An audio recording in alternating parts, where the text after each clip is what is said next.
विष्णु के छठे अवतार परशुराम अपनी धार्मिकता और योद्धा भावना के लिए पूजनीय हैं, लेकिन उनकी कहानी में एक दर्दनाक घटना है, अपनी ही मां रेणुका की हत्या।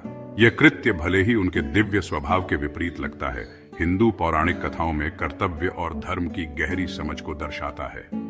परशुराम की कहानी हमें नैतिकता की जटिलताओं और जिम्मेदारी के बोझ का सामना करने के लिए मजबूर करती है।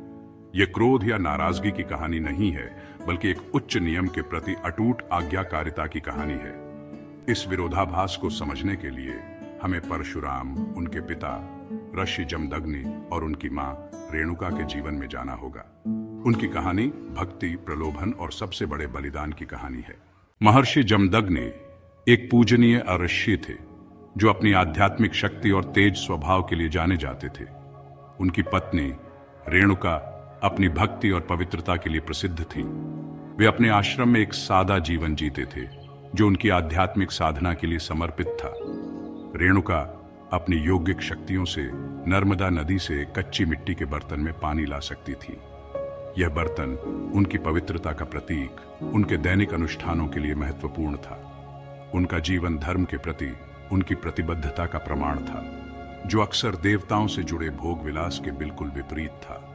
हालांकि लगता है भाग्य की कुछ और ही योजनाएं थीं, जो सांसारिक प्रलोभन के सामने उनके संकल्प की परीक्षा ले रही थीं। एक दिन जब रेणुका नदी पर गईं, तो उन्होंने गंधर्वों के एक समूह को पानी में स्नान करते और खेलते हुए देखा। कुछ पल के लिए वह उनके लापरवाह आनंद और सुंदरता से मोहित हो गईं। यह क्षणिक व्याकुलता, हालांकि इरादे से निर्दोष थी, उनके ध्यान को भंग कर दिया और कच्ची मिट्टी का बर्तन पानी में घुल गया।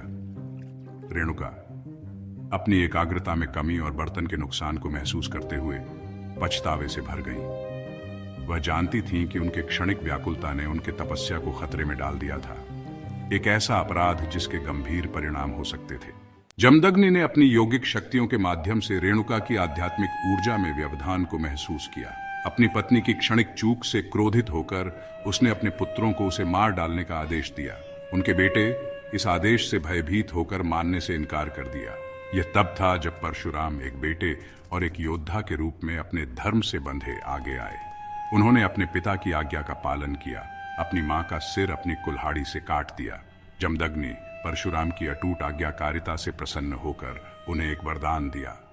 परशुराम ने दुख से व्याकुल होकर अपनी मां के जीवन को वापस मांगा।